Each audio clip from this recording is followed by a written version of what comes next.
Very much. Today, I'll present the pathway to data digital justice and the digital transformation world.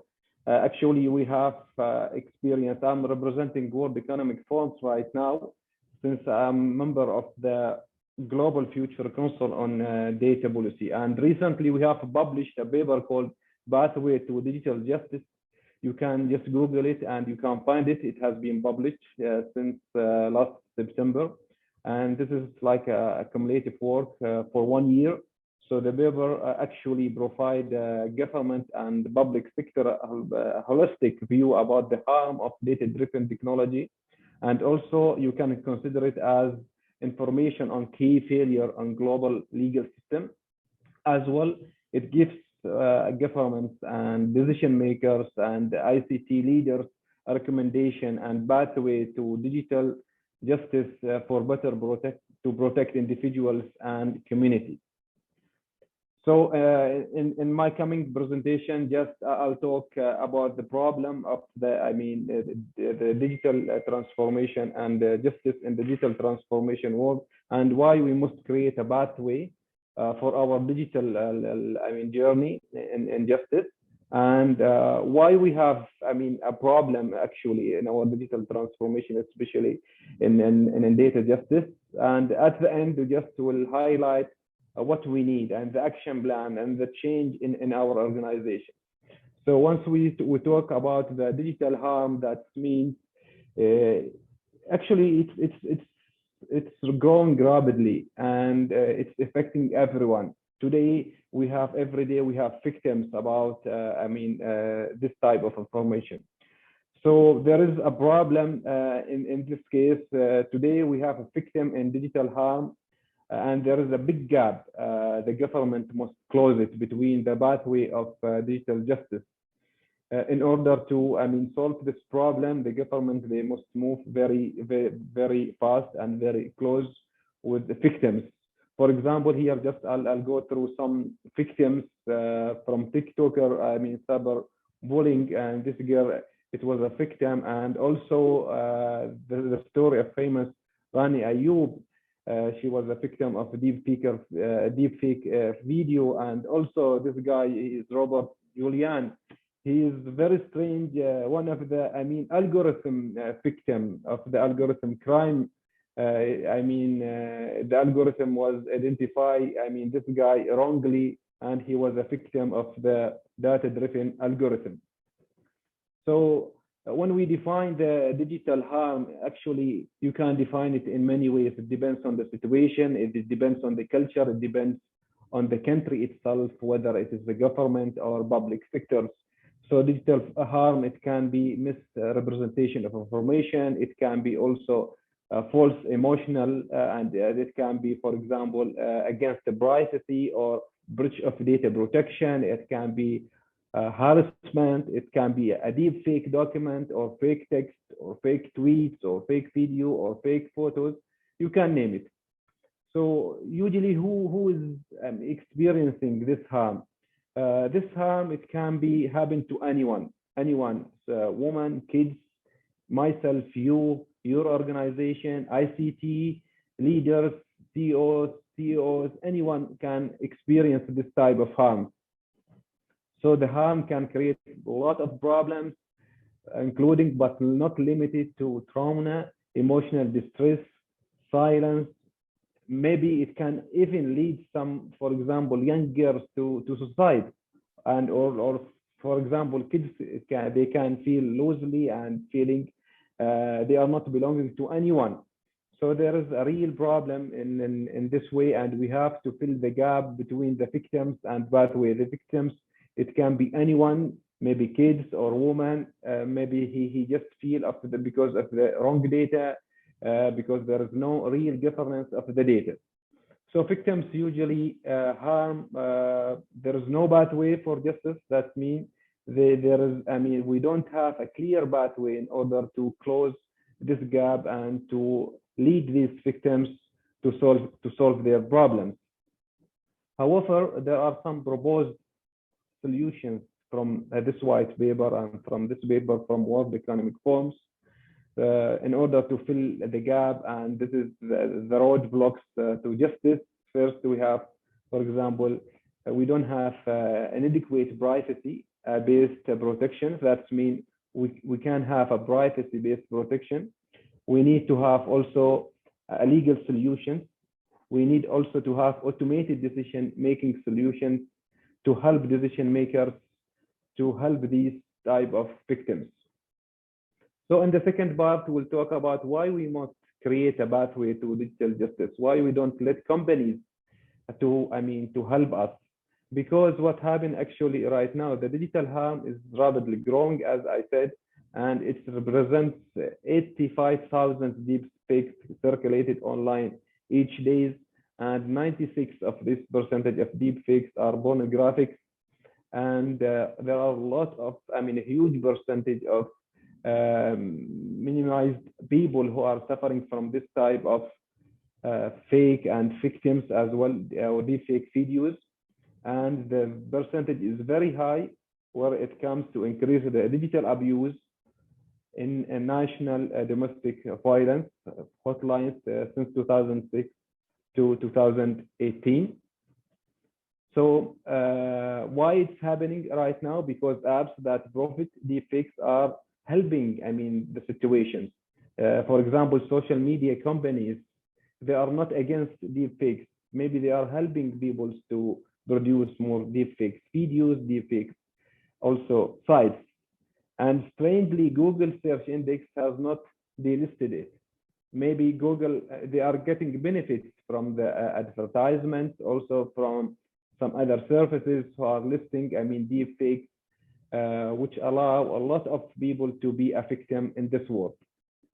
So what does it to say about the digital humanity and existing data privacy regulations? Actually, there is a need to a solution for pathway of this digital justice.